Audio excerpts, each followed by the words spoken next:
नमः शिवाय। कलयुग में अनेक दोषों के बावजूद ये विशेष गुण है कि केवल भक्ति से परमात्मा को पाया जा सकता है। मनुष्य अपना जीवन सफल बना सकता है। भक्ति पल्लवित होती है सत्संग से। अनेकों जन्मों के पुण्य उदय होने पर मनुष्य को ये सौभाग्य मिलता है। श्रीमद् भागवत में वेद और उपनिषदों का सार है, जो भक्ति बढ़ाने का श्रेष्ठ साधन है। कृपया सीरीज की सभी वीडियो देखकर सहज ही में जीवन को सफल बनाएं। पिछले वीडियो में आपने देखा भक्ति अपने दोनों पुत्रों ज्ञान और वैराग्य की जर्जर अवस्था पर शोक जताते हुए देवऋषि नारद से सहायता की प्रार्थना करती है। नारद जी ने भक्ति को सांत्वना देते हुए कहा, बाले तुम तो भगवान श्री कृष्ण के प्राणों से भी प्यारी हो। सतयुग, त्रेता और द्वापर में ज्ञान और वैराग्य ही मुक्ति के साधन थे। कलयुग में तो भक्ति ब्रह्म सायुज दिलाने वाली है। श्री हरि ने अपने परम सत्य स्वरूप से तुम्हें रचा है। तुम साक्षात श्री कृष्ण चंद्र की प्रिया और सुंदरी हो। भगवान ने तुम्हें आज्ञा दी थी कि मेरे भक्तों का पोषण करो।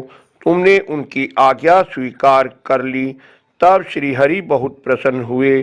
सुमुखी, कलयुग के समान कोई युग नहीं।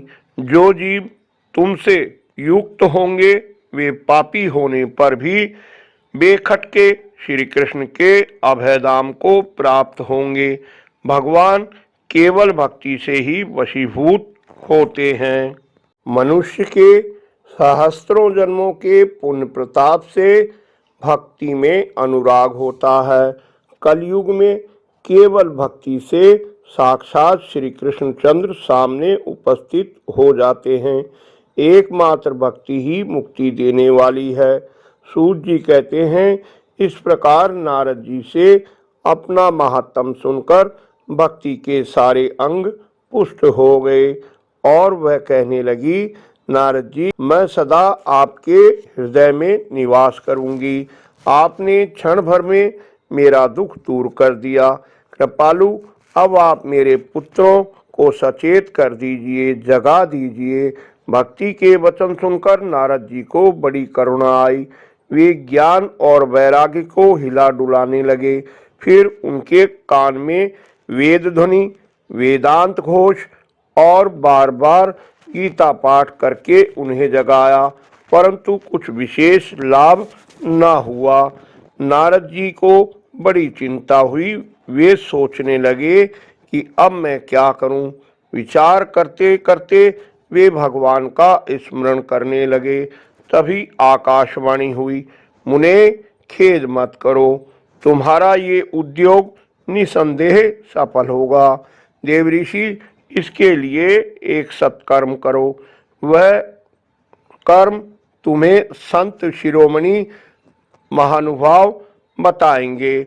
उस सत्कर्म का अनुष्ठान करते ही क्षण भर में इनकी नींद तथा वृद्धावस्था चली जाएगी तथा सर्वत्र भक्ति का प्रसार होगा।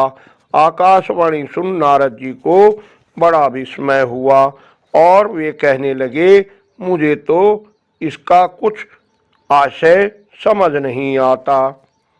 सूत जी कहते हैं, शौनक जी, ज्ञान और वैराग्य को वहीं छोड़कर नारद जी चल पड़े और प्रत्येक तीर्थ में जाकर मुनीश्वरों से उस साधन के बारे में पूछा, लेकिन कोई भी कुछ नहीं बता सका। तब नारद जी बद्री वन में आए। उन्होंने निश्चय किया कि अब मैं ज्ञान और वैराग्य को जगाने के लिए तप करूंगा। इसी समय उन्हें अपने सामने महान तेजस्वी सनकादि मुनीश्वर दिखाई दिए। उन्हें देखकर नारद जी को बहुत प्रसन्नता हुई। बहुत ही आदर पूर्वक उनका अभिनंदन वंदना कर नारद जी ने पूछा, कृपया बताइए, आकाशवाणी ने जिस साधन के बारे में कहा वो कौन सा साधन है?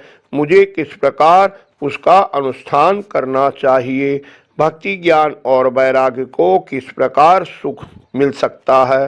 सनकादि ने कहा, मुने आप चिंतित न हो, प्रसन्न हो जाइए। उनके उद्धार का एक सरल उपाय पहले से ही विद्यमान है, वह श्रीमद् भागवत का पारायण। उसके शब्द सुनने से ही भक्ति ज्ञान और वैराग्य को बल मिलेगा। ज्ञान और वैराग्य का कष्ट मिट जाएगा और भक्ति को आनंद मिलेगा। श्रीमद् भागवत की ध्वनि से कलयुग के सारे दोष नष्ट हो जाएंगे। तब प्रेम रस बहाने वाली भक्ति ज्ञान और वैराग्य के साथ लेकर प्रत्येक घर घर में क्रीड़ा करेगी।